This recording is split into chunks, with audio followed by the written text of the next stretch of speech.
जब भी आप सब डिवीजन मॉडलिंग सीखना शुरू करते हैं तो शुरू में आपको दिक्कत आ सकती है, क्योंकि सिनेमा 4D बहुत सारी टूल्स, टेक्निक्स और टर्मिनोलॉजीज ऑफर करता है। और कभी ना कभी हम ऐसी प्रॉब्लम में आ जाते हैं जब हमारी मैश की जो टोपोलॉजी है वो सही नहीं होती। एक क्लीन टोपोलॉजी होती है जो प्रॉपर कर्व्स और शेप्स को फॉलो करती है, और क्लीन टोपोलॉजी का होना एक क्लीन मैश क्रिएट करने के लिए और एक प्रॉपर यूवी अनरैप बनाने के लिए बहुत ज़रूरी है। और अगर आप मॉडल जो आपका मैश है, अगर आप उसको एनिमेट कर रहे हैं या फिर उसे गेम एसेट क्रिएशन के लिए कुछ एसेट्स बना रहे हैं, तो उस केस में भी प्रॉपर एज फ्लो का होना ज़रूरी है। तो आज इस वीडियो में हम ये जो आपको मॉडल यहाँ पे दिख रहा है या मैश दिख रहा है, इसको हम मॉडल करेंगे बट प्रॉपर एज फ्लो के साथ। तो ये पहला वीडियो होगा इस सीरीज़ का। आगे और भी वीडियोज़ आएंगे जिसमें हम एज फ्लो को स्टडी करेंगे। ओके, तो यहाँ पे मेरे पास बेस मॉडल है। बाय द वे, आप ऑल्ट डबल क्लिक करके दोनों ट्रैफिक लाइट्स को साइमल्टेनियसली टॉगल कर सकते हो। ऑल्ट क्लिक करके, bag your pardon, alt click, देखिए ग्रे हो गए, ऑल्ट क्लिक करेंगे फिर ग्रीन हो जाएंगे, और ऑल्ट क्लिक करने पे फिर ये रेड हो जाएंगे। तो हमारा ये EX01 मॉडल है, बेस मॉडल। ये फाइल आपको मिलेगी, आप इसे डाउनलोड कर सकते हैं और फिर फॉलो कर सकते हैं जो हम यहाँ पे सीख रहे हैं। ठीक है, तो अब मैं टॉप व्यू पोर्ट में जाता हूँ। ओके, और इसको एक्सपेंड करते हैं और हम अपनी शेप को सेलेक्ट कर लेते हैं। तो यहाँ पे देखिए हमारे पास 5 पॉलीगन्स हैं एल शेप में, और अब हमें प्रॉपर एज फ्लो मेंटेन करना है। तो एज फ्लो मेंटेन करने से पहले हम ये देख लेते हैं कि जो टूल्स हैं, जैसे कि रिंग सिलेक्शन टूल या लूप सिलेक्शन टूल, ये कैसे रीड करते हैं कि इन्हें कौन सा लूप सेलेक्ट करना है। ओके, और अगर आप इसे देखेंगे यहाँ पे इस मैश को, तो ऐसा देखने में लगता है कि ये प्रॉपर एज फ्लो है। यहाँ से शुरू हो रहा है और इधर की ओर जा रहा है, लेकिन ऐसा है नहीं। अगर मैं आपको दिखाऊं, यहाँ पर एजेस मोड में सेलेक्ट करता हूँ और यहाँ से रहता हूँ मैं रिंग सिलेक्शन टूल, तो देखिए ये जो सिलेक्शन है यहाँ से जाता हुआ इधर टर्मिनेट हो रहा है। ऐसे अगर हम इस तरफ से सेलेक्ट करेंगे तो जो सिलेक्शन है, जो रिंग सिलेक्शन है, वो यहाँ पे टर्मिनेट हो रहा है। तो देखिए काम कैसे करता है। जो रिंग सिलेक्शन टूल है, पहले वो इस एज को रीड कर रहा है, इस एज के अपोजिट वो दूसरी एज को ढूंढता है जिससे कि वो लूप को आगे बढ़ा सके। तो इस एज के अपोजिट ये एज है, इस एज के अपोजिट ये एज है, और इस एज के अपोजिट ये एज है। तो इसलिए वो इसको रीड कर पाता है, रिंग सिलेक्शन टूल इसको रीड कर पाता है। यहाँ से भी ले सकते हैं आप सेलेक्ट से रिंग सिलेक्शन टूल। और अगर आप ऐसे बनाना चाहते हैं, कोई कस्टमाइज़ करना चाहते हैं पैलेट को अपने हिसाब से, जैसे यहाँ पे मैंने कुछ कमांड्स ऐड की हुई हैं, ऐसे ही मैंने यहाँ पे भी कुछ कमांड्स ऐड की हुई हैं। बहुत आसान है। इसके लिए आपको कहीं भी जहाँ पे ये 3 लाइन्स आपको दिखें, राइट क्लिक करिए, न्यू पैलेट। जो भी कमांड आपको ऐड करनी है उसको आप कमांडर विंडो से ऐड कर सकते हैं। तो कमांडर विंडो के लिए आप इस आइकन पे क्लिक करिए या शिफ्ट C प्रेस करिए, तो विंडो आ जाती है। सपोज जब आपको यहाँ पे लूप सिलेक्शन लाना है तो हम यहाँ पे टाइप करेंगे लूप सिलेक्शन और इसको इधर ड्रैग कर देंगे। ऐसे ही रिंग सिलेक्शन,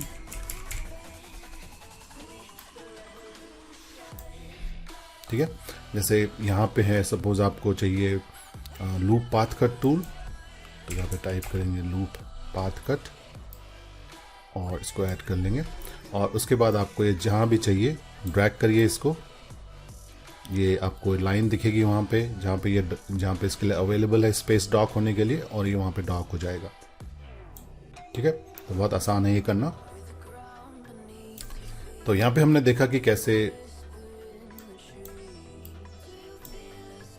एज का जो सिलेक्शन है वो इस तरह से मूव कर रहा है, और इसी तरीके से अगर हम राइट टू लेफ्ट देखें तो इसकी अपोजिट एज ये वाली है, इसकी अपोजिट ये वाली है, इसकी अपोजिट ये वाली है। तो यहाँ पे क्या हो रहा है, 2 लूप्स का ओवरलैप हो रहा है। और जब भी 2 लूप्स का ओवरलैप होता है, जब वो एक दूसरे को इंटरसेक्ट करते हैं, तो आपका कंटिन्यूस लूप नहीं बनता। इसका मतलब आपका कंटिन्यूस एज फ्लो नहीं है।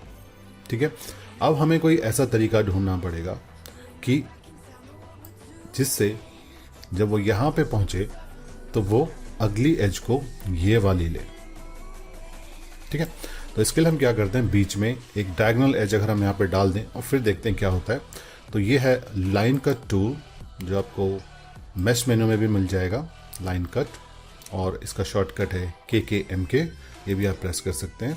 तो मेरे को पॉइंट्स मोड में आना है और यहाँ से लेके मैं एक डायगोनल एज बना देता हूँ। एस्केप प्रेस कर देंगे तो कंप्लीशन हो जाएगा प्रोसेस का। अब देखते हैं जो रिंग सिलेक्शन टूल है वो किस तरह से बिहेव करता है।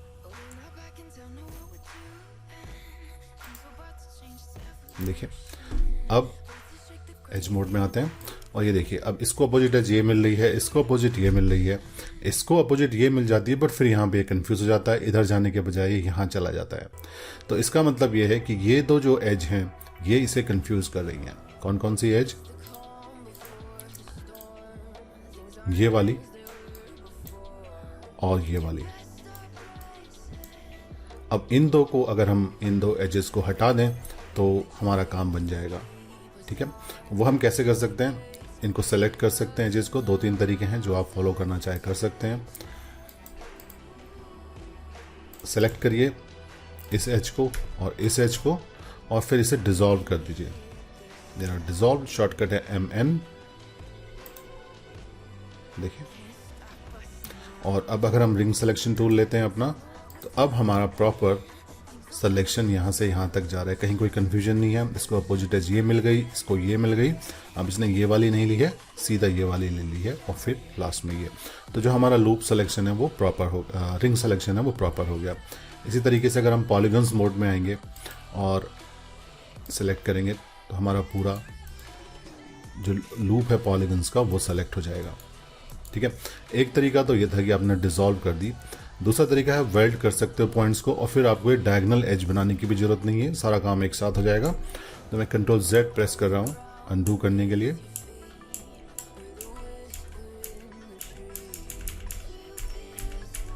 ये देखिए, ये थी हमारी इनिशियल कंडीशन, इनिशियल पोजीशन इस मैश की।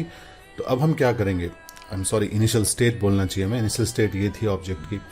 अब अगर हमने क्या किया था, एक डायगोनल एज बनाई और डायगोनल एज बनाने के बाद हमने इन दो एजेस को डिसॉल्व कर दिया। ये काम हम एक साथ कर सकते हैं वेल्ड टूल की मदद से। तो हमें क्या करना होगा, इस पॉइंट को इधर वेल्ड करना होगा और इस पॉइंट को इधर वेल्ड करना होगा। तो ऑटोमेटिकली यहाँ पे एक डायगोनल लाइन बन जाएगी और ये दोनों जो एजेस हैं वो भी नहीं रहेंगी। ठीक है, तो यहाँ से हम वेल्ड टूल लेते हैं। कंट्रोल प्रेस करना है आपको, मेक श्योर कि कोई पॉइंट सेलेक्टेड ना हो पहले से। कंट्रोल प्रेस करिए और यहाँ से ड्रैग करिए इसको इस तरफ। जैसे ये वाइट लाइन दिखती है आपको, स्नैप हो जाता है लेफ्ट वाले पॉइंट से, आप रिलीज कर दीजिए माउस बटन। तो देखिए वो एज हमारी गायब हो गई है और एक डायगोनल एज मिल गई है। इसी तरीके से इस पॉइंट को अगर हम यहाँ वेल्ड कर देंगे तो ये वाली एज हट जाएगी।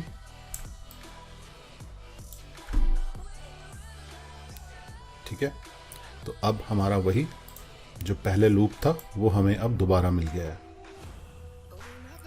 ठीक है, अब अगर हम यहाँ पे कुछ कट बनाना चाहते हैं तो हम आसानी से बना सकेंगे क्योंकि हमारा एज फ्लो प्रॉपर है। ये है लूप पाथ कट टूल। यहाँ पर अगर आप क्लिक करेंगे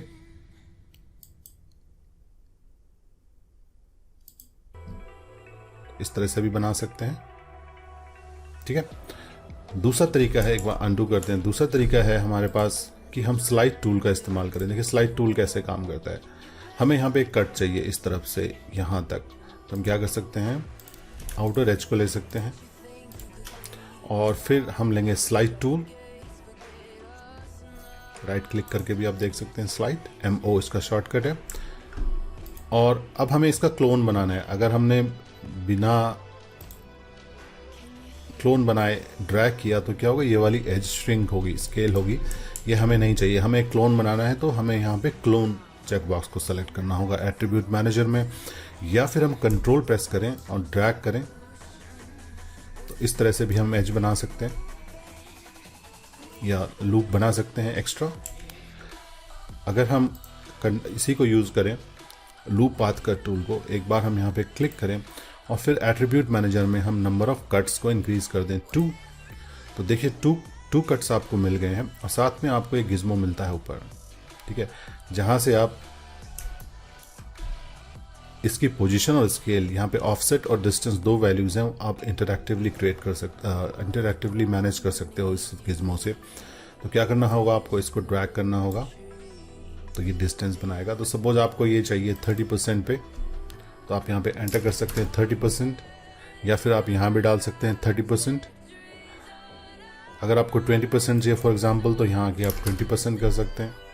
दूसरा वाला जो है उसको सेलेक्ट करिए, यहीं पर डबल क्लिक करिए, एक इनपुट बॉक्स आपको मिलेगा। तो इस तरफ से हमने इसको 20% दिया था, तो इधर से ये 80% होगा, जिससे ये प्रोपोर्शन में रहेगा, तो 80%। ठीक है, इसको आप 75% कर सकते हैं। दूसरे वाले को आप 25% कर सकते हैं, चाहे ड्रैग करके करें, चाहे प्रिसाइज वैल्यू डालना है इसमें 25%। ओके, अब हम आते हैं पर्सपेक्टिव व्यू पोर्ट में। अब क्योंकि हमने एज फ्लो मेंटेन किया था पहले, तो जो हमारा नई जो एजेस बनाई हैं हमने, वो भी प्रॉपर फ्लो में है। अब हम पॉलीगन्स मोड में आएंगे और सेलेक्ट करेंगे इस लूप को, फिर से हम एक्सट्रूड करेंगे। आप एक्सट्रूड टूल से एक्सट्रूड कर सकते हो, MT और या D स्टिकी की होती है इसकी, D से भी आप इसको एक्सट्रूड कर सकते हैं, या सिंपल आप लें मूव टूल और कंट्रोल ड्रैग करें इसको नीचे की ओर। इस तरीके से ये एक्सट्रूजन हो गया। लेकिन जब हमने इस तरह से एक्सट्रूड किया है तो 2 ये एडिशनल पॉलीगन्स हमारे पास हैं, लेकिन जो हम फीचर बनाना चाहते हैं यहाँ पर, उसको हम ओपन चाहते हैं। हम क्या करेंगे, इन 2 पॉलीगन्स को सेलेक्ट करेंगे और फिर डिलीट प्रेस कर देंगे। ठीक है, ये हमारा ओपन चैनल बन गया है। अब हम मेक श्योर कि आपका यहाँ पे एल शेप जो ऑब्जेक्ट है वो सेलेक्टेड हो, और फिर ऑल्ट के साथ हम क्लिक करेंगे सब डिवीजन सरफेस ऑब्जेक्ट पर। इससे इसका पेरेंट बन जाएगा और यहाँ पे हमारे पास ये स्मूथ सरफेस आ गई। ठीक है, अब एक पॉइंट और बढ़ा देते हैं इसको, एक सब डिवीजन लेवल बढ़ा देते हैं, जिससे थोड़ा और स्मूथ हो जाए। अब आप sub division surface L shape को सेलेक्ट करेंगे तो देखिए ये जो आपको डार्कर ब्लू लाइंस यहाँ पे दिख रही हैं, ये ओरिजिनल एजेस हैं। देखिए अगर हम इसको ऑफ करें सब डिवीजन सरफेस को, तो आप देख सकते हैं ये वाली जो एज है, बाय द वे मैं डबल क्लिक कर रहा हूँ क्योंकि मेरा मूव टूल सेलेक्टेड है, तो डबल क्लिक करने से पूरा लूप सेलेक्ट हो जाता है। यहाँ पे देखिए, तो इसको बोलते हैं हम आइसोलाइन एडिटिंग। और आइसोलाइन एडिटिंग होती है कि जो स्मूथ सरफेस है, जो कि सब डिवीजन सरफेस लगाने के बाद स्मूथ हुई है, उसको हम स्मूथ सरफेस पे ही एजेस को या पॉलीगन्स को या पॉइंट्स को सेलेक्ट करें। ओके, देखिए शिफ्ट के साथ इसको सेलेक्ट करें, अगर शिफ्ट के साथ इसको और फिर इसको, तो ये हमारी 4 बेसिक एजेस हैं, जो 2 ऊपर की ओर हैं और 2 नीचे की ओर हैं। ठीक है, तो इसको बोलते हैं आइसोलाइन एडिटिंग। और ये आप कर सकते हो क्योंकि यहाँ ऑप्शंस में आइसोलाइन एडिटिंग ऑन होता है बाय डिफॉल्ट। ऑल्ट ए इसका शॉर्टकट है, अगर आप इसे ऑफ कर देंगे तो आप सेलेक्ट नहीं कर पाओगे। ठीक है, तो एक बार हम देख लेते हैं आइसोलाइन एडिटिंग में ही, वापस मैं इसे इनेबल करता हूँ और इसकी जो टॉप की 2 एज लूप्स हैं इनको मैं सेलेक्ट कर रहा हूँ। शिफ्ट और कंट्रोल डबल क्लिक, और मूव टूल एक्टिव है, मूव टूल और शिफ्ट डबल क्लिक करके मैं इनको सेलेक्ट किया मैंने। अब हम इन्हें करेंगे एक्सट्रूड या बेवल करते हैं, बेवल। और बेवल के लिए मैं मोड रखूँगा सॉलिड और फिक्स डिस्टेंस। तो यहाँ पे आप इंटरएक्टिवली भी इसको ड्रैग कर सकते हैं या फिर यहाँ से वैल्यू चेंज कर सकते हैं। ठीक है, अगर आप ऑल्ट के साथ इन एरोज पे क्लिक करेंगे तो 0.1 के इंक्रीमेंट या डिक्रीमेंट में आपकी वैल्यूज चेंज होंगी। ठीक है, ये था आइसोलाइन एडिटिंग। और अगर आप इस केज में सेलेक्ट करना चाहते हैं, ठीक है, तो इसके लिए आपको फिल्टर में जाके SDS केज को ऑन करना होगा, subdivision surface cage. Subdivision surface cage जब ऑन हो जाएगी तब आप डायरेक्ट केज पे कर सकते हैं सिलेक्शन। देखिए जैसे ये नीचे है, और SDS केज के साथ आपको आइसोलाइन एडिटिंग ऑफ करना होगा।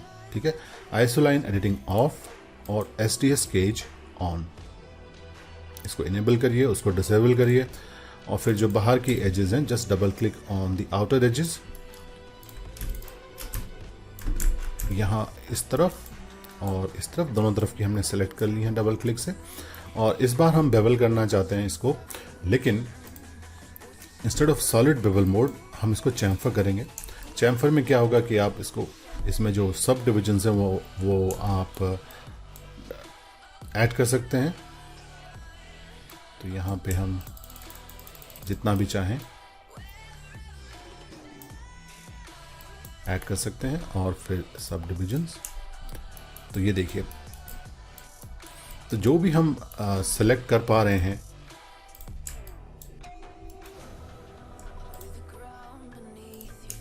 वो इसी वजह से हम कर पा रहे हैं ठीक से, क्योंकि और इसी वजह से हम लूप और जो एज सिलेक्शन है वो कर पा रहे हैं, क्योंकि हमने एज फ्लो का प्रॉपर ध्यान रखा है पहले। और जब आपका एज फ्लो प्रॉपर रहता है तो अगर आप अपने ऑब्जेक्ट को डिफॉर्म भी करते हैं, ये कर्वेचर वाला ऑब्जेक्ट है, कर्वेचर है इसमें, अगर आप इसको डिफॉर्म भी करेंगे तो ये डिफॉर्म प्रॉपरली होगा, कोई स्ट्रेचिंग स्क्वैशिंग नहीं होगी। तो अगर हम शेप को सिलेक्ट करें यहाँ पे और इधर से शिफ्ट के साथ मैं ऐड कर रहा हूँ बेंड को, इसमें कुछ हम स्ट्रेंथ देते हैं, इसको थोड़ा सा एंगल, और अब देखिए रोटेट टूल को लेते हैं और अगर हम रोटेट करें तो देखिए कोई दिक्कत नहीं आ रही है इसको स्ट्रेच होने में, क्योंकि जो फ्लो है हमारा वो प्रॉपर है और हमने क्वाड मेंटेन्स किए हैं। क्वाड के बारे में जो आगे वीडियोस आएंगे, जो क्वाड पॉलीगन्स होते हैं वो उनकी इम्पोर्टेंस क्या है और वो किस तरह से हमारी लाइफ को इजी बनाते हैं जब हम सब डिवीज़न मॉडलिंग करते हैं, उसके बारे में हम बात करेंगे। तो ये था पहला वीडियो जिसमें हमने एक सिंपल एज फ्लो का एग्जांपल देखा। नेक्स्ट वीडियो में हम देखेंगे कि कुछ एडवांस टेक्निक्स हैं जिनको हम इस्तेमाल करेंगे अपना एज फ्लो को मेंटेन करने के लिए।